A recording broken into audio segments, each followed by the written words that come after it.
ዛሬ የምናወራው ስለ እውነት መግለጥ የዘመኑ መጨረሻ የማንቂያ ደውል ዛሬ ክፍል 13 እውነትን መግለጥ እውነትን በመግለጥ መኖር እውነትን በመግለጥ ማገልገል እውነትን በመግለጥ ለዓለም ብርሃን መሆን እውነትን በመግለጥ ተጽዕኖ በዚህ ምድር ላይ መፍጠር እውነት ማለት ምን ማለት ነው? ያለ እውነት ማምለክ እንችላለን? ያለ እውነት ማገልገል እንችላለን? ያለ እውነት ቤተክርስቲያን በጨለማ ላይ ብርሃን መሆን ትችላለች ወይ?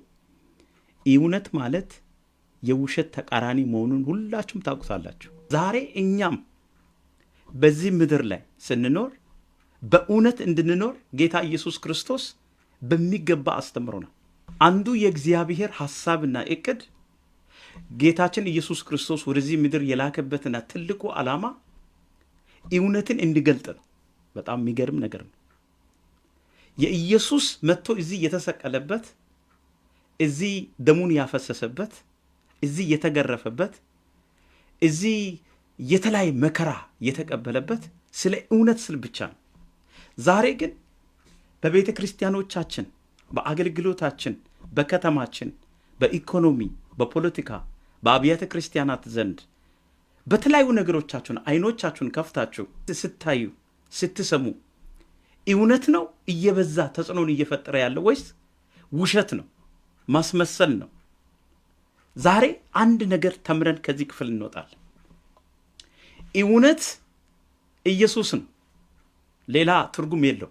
ዮሐንስ ወንጌል ምዕራፍ 14 ቁጥር 6 ላይ እውነት፣ ሕይወት፣ መንገድ እኔ ነኝ ብሏል። እኔ ውሸት ነኝ አላለም። እኔ ጨለማ ነኝ አላለም።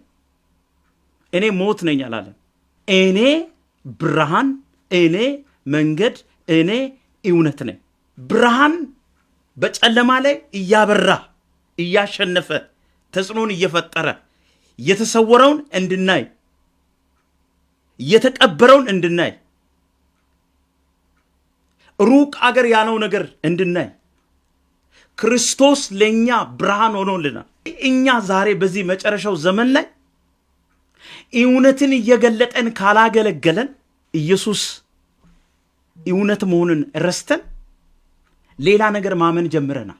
እግዚአብሔርን ጥሎ ትውልዱ ምድር ሰራሽ ሰው ሰራሽ ነገር ላይ እያመነ ነው ወይ እግዚአብሔር የሰራውን ነገር ማምለክና ማመን ጀምረናል። ያ ማለት እውነት አይደለም። ያ ማለት ውሸት ነው። ያ ማለት ማስመሰል ነው። ትውልዱ እውነት መስማት አይፈልግም። ለእውነት መኖር አይፈልግም። እውነት መናገር አይፈልግም። ለእውነት ጌታ መለየት አይፈልግም። ከዚህ የተነሳ ብዙ ትውልድ በጥያቄ ውስጥ ነው ያለው። ይሄ አልተደረገም፣ ይሄ አልተፈጸመም፣ ይሄ አልተከፈተም፣ ለምንድን ነው እንደዚህ የሆነው ብለን ራሳችን ወይ አገልጋዮቻችን ላይ ጥያቄ ፈጥረናል፣ ወይ ቤተ ክርስቲያን ላይ ጥያቄ ፈጥረናል። መጀመሪያ ግን እኛ ለእውነት እየኖርን ነው ወይ? አለበለዚያ ቤተ ክርስቲያን የተሰጣትን ተልእኮ እየፈጸመች አይደለም። እኛ ቅዱሳን፣ እኛ አገልጋዮች የተሰጠን ኃላፊነት እየተወጣን አይደለንም። ጨለማው እንዲያሸንፍ፣ ሐሰተኞች እንዲያሸንፉ ያደረግነው ለምን እንደሆነ ታውቁታላችሁ? እውነትን መስማት እምቢ ብለን። እውነት ክርስቶስ መሆኑን ተረድታችሁ ወደ ክርስቶስ ተመልሰን በብርሃን ውስጥ እንድንመላለስ እግዚአብሔር አምላክ ይርዳን። ወገኖቼ እኛ መስራትና ማድረግ፣ መታዘዝ፣ መስማት፣ መኖር ያለብን ለእውነት ነው። ከውሸት ጋር ተደባልቀን የምናገለግለው አገልግሎት እግዚአብሔር አይከበርበትም። ምናመልከው በእውነት መኖር አለበት። በእውነት ውስጥ ካልሆነን የእግዚአብሔር ክብር አይገለጥም። ለዚህ እውነት ራሱ እግዚአብሔር ኢየሱስ ሥጋ ለብሰው ወደዚህ ምድር እንዲመጣ ያደረገው ኢየሱስ ክርስቶስ ሥጋ ለብሶ ወደዚህ ዓለም የተገለጠበት አንዱ ትልቁ ነገር በምድር ላይ እውነት ስለጠፋ ነው። እውነት ስለጠፋ እውነትን ለማሳየት እውነትን ለመግለጥ በእውነት እንድናገለግል እግዚአብሔር የሚወደውን አንድያ ልጁን ለዚህ ዓለም አሳልፎ የሰጠበት አንዱ ትልቁ ምክንያት ለእውነት እንድንኖር ነው። ክርስቲያን ሆይ ስማ፣ ዛሬ እውነትን ካልገለጠን ሌላ ነገር እየተከሰተ ነው። ትልቅ ጥፋት እየተከሰተ ነው። በኑሯችን እውነትን መግለጥ አለብን። በሌላ በኩል እውነት ማለት ታማኝነት ነው። እውነት ማለት ለእውነት መጨከን ነው። እውነት ማለት መስማት ነው። እግዚአብሔርን መፍራት ነው። ለእግዚአብሔር መታዘዝ ነው። ለእግዚአብሔር መኖር ነው። እውነት የበረከት ምንጭ ነው። የሰላም ምንጭ ነው። የደስታ ምንጭ ነው። የብልጽግና ምንጭ ነው። የቅባት ምንጭ ነው። ዛሬ እውነት ካልሸተታችሁ፣ ለእውነት ካልተለያችሁ፣ እውነት ስላላወቀን ብዙ ዋጋ እየከፈለን እንኖራለን ማለት ነው። የፈውስ ምንጭ ትፈልጋላችሁ? የደስታ ምንጭ ትፈልጋላችሁ? በምድራችን ላይ እግዚአብሔር ሪቫይቫልን ያስነሳ እግዚአብሔር አምላክ ለአባቶቻችን ለነ አባባ ዋንዳሮ የተናገረው ያ የትንቢቱ ቃል በአገራችን እንዲፈጸም እንፈልጋለን ወይ? በነቄስ በሊና በተለያዩ በእምነት አባቶች የተነገረው በኢትዮጵያ ላይ ሊሆን ያለው ክብር ያ ድምፅ እስከ ዛሬ ድረስ ለምንድን ነው ያልተፈጸመው ካላችሁ፣ ለእውነት እየጨከንን አይደለንም። ለእውነት እየኖርን አይደለንም። እውነት ከሌለ የእግዚአብሔር ክብር በእኛ ላይ ሊገለጥ አይችልም። እውነት ፍጹምነትን ይፈልጋል። እውነት መለየትን ይፈልጋል። እውነት ብርሃን ነው። እውነትን ከናቀናት ክርስቶስን ንቀናል። እውነትን ከረሳን ክርስቶስን ረስተናል። እውነትን ካልፈለገን ሌላ እስራት ውስጥ አለን ማለት ነው። በዚህ ዘመን እውነት ለመስማት፣ ለመናገር፣ ለማድረግ፣ ለማገልገል እግዚአብሔር እኛ እንዲቆም እየመከረ ነው። ዛሬ እውነትን እንድናደርግ፣ እውነትን እንድንመክር፣ ለእውነት እንድንኖር፣ ለእውነት እንድንለይ እግዚአብሔር ይፈልገናል። በዚህ ዘመን ቤተ ክርስቲያንን ያቃታት እውነት ነው። እውነትን መናገር አትፈልግም። እውነትን መከላከል አትፈልግም። ለእውነት መኖር አንፈልግም። ይሄ ዘይት ታምራትን ያደርጋል። ይሄ ዘይት አዲስ ነገር ብለ ዘይቱን እንደምናምን እውነትን ለምንድን ነው ማንከተለው? እውነት እኮ ክርስቶስ ነው። እውነት እኮ የነገር ሁሉ ምንጭ ነው። እውነትን ለመስማት አንፈልግም። እውነትን ለማድረግ አንፈልግም። ለእውነት ለመለየት አንፈልግም። እውነትን ለመግለጥ አንፈልግም። ሁለተኛ ቆሮንቶስ ምዕራፍ 4 ቁጥር 2 ላይ እንደዚህ ይላል። እንደው ከአንድ ጀምሬ ላንብበው ቃሉን። ይህም በደንብ ስሙ ፕሊዝ። ስለዚህ ምክንያት ምሕረት እንደተሰጠን መጠን ይህ አገልግሎት ስላለን አንታከትም። በደንብ ስሙ። ነገር ግን የሚያሳርፈው ስውር ነገር ጥለናልና ተንኮል እንመላለስ፣ የእግዚአብሔርን ቃል በውሸት አንቀላቀልም። በደንብ ስሙ። እዚህ ጋር ማተኮር ፈልጋለሁ። የእግዚአብሔርን ቃል በውሸት ለምንድን ነው የምናቀላቅለው? አሁን እዚህ ጋር ትኩረት እየሰጠው ያለው የእግዚአብሔርን ቃል እውነት የሆነውን ብርሃን የሆነውን ፈውስ የሆነውን በረከት የሆነውን የነገር ሁሉ ምንጭ የሆነውን ለምንድን ነው የእግዚአብሔርን ቃል በውሸት የምንቀላቀለው? ያ ብቻ አይደለም፣ እውነትን በመግለጥ ይላል እዚህ ቦታ ላይ ሁለተኛ ቆሮንቶስ ምዕራፍ 4:2 ላይ እውነትን በመግለጥ ግን እግዚአብሔር ፊት ለሰው ሕሊና ሁሉ ራሳችን እናመሰግናለን ይላል። ያ ብቻ አይደለም፣ ደግሞ ኤፌሶን ምዕራፍ 5:9 ላይ ምን ይላል መሰላችሁ? የብርሃን ፍሬ ይላል በጎነትና በጽድቅ በእውነት ሁሉ ነውና ለጌታ ደስ የሚያሰኘውን እየመረመራችሁ እንደ ብርሃን ልጆች ተመላለሱ ይለናል። እንደ ብርሃን ልጆች ተመላለሱ።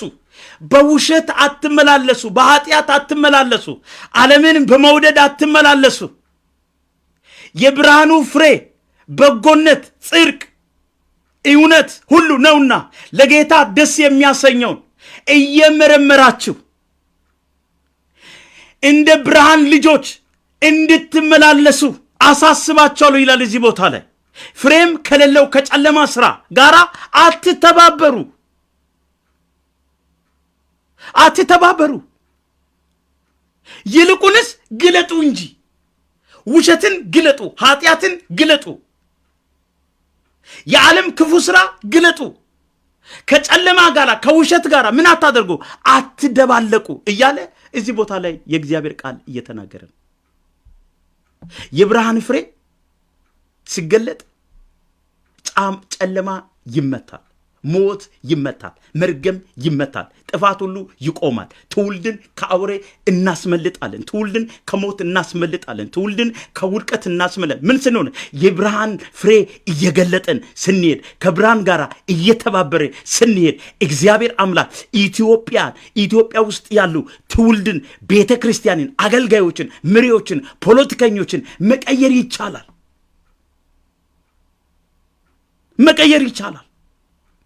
ተጽዕኖ መፍጠር ይቻላል። ኢየሱስ የሚተባበረው ከማን ጋር ካላቸው፣ ኢየሱስ የሚተባበረው ከእውነት ጋር ነው። ኢየሱስ የሚተባበረው ከእውነት ጋር ነው። በእውነት ደስ ይለዋል። ስለዚህ ዛሬ በዓለም ዙሪያ ያላችሁ ቅዱሳን፣ የአባቴ ብሩካን፣ የተወደዳችሁ፣ የተመረጣችሁ፣ ከጨለማ ወደ ክርስቶስ ዓለም የመጣችሁ፣ ወደ መለኮታዊ ዓለም የተደባለቃችሁ፣ የእግዚአብሔርን ክብር እንደሚጠማ ውሃ እየተጠማችሁ እየተራባችሁ ያላችሁ፣ ዛሬ አንድ እውነት እንግለጥ። ዛሬ አንድ ነገር በኢትዮጵያ ላይ እንዲከሰት እናድርግ። ዛሬ የእውነትን ባንዲራ እናውለብልብ።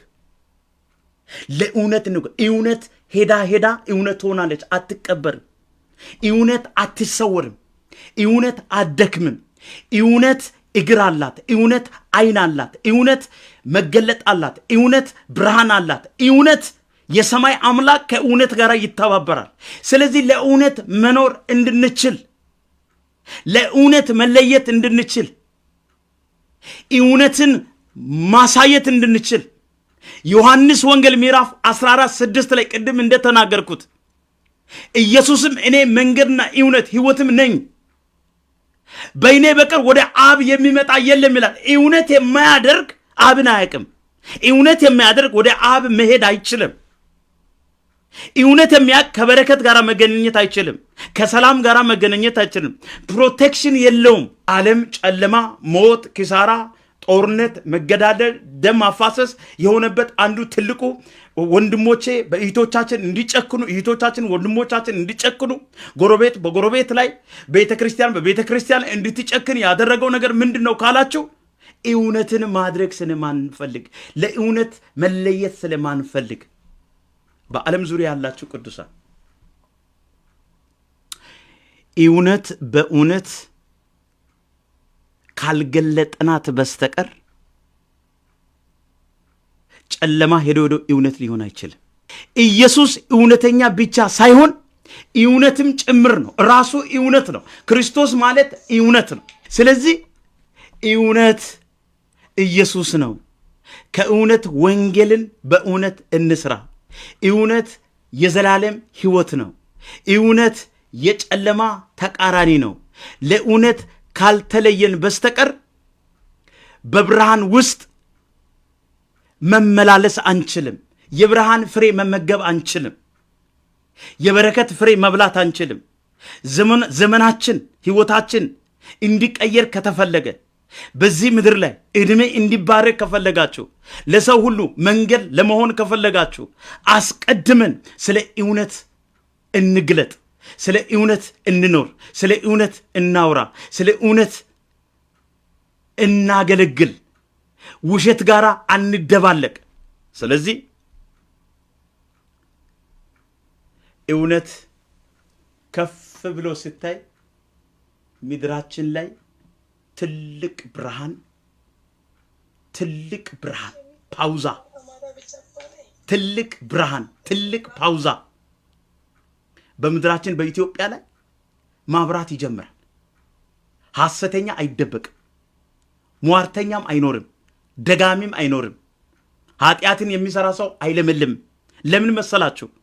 እውነት ብርሃን ኢየሱስ መንገድ መድኃኒት ስለሆነ የእውነት ብርሃን በኢትዮጵያ ላይ ከፍ ብሎ ሲታይ የተሰወረ ኃጢአት ሁሉ ከየጓዳቸው እየተነቀለ መውጣት ይጀምራል። የዛኔ ሰላም ለኢትዮጵያ ይሆናል፣ እርቅ ለኢትዮጵያ ይሆናል፣ በረከት ለኢትዮጵያ ይሆናል።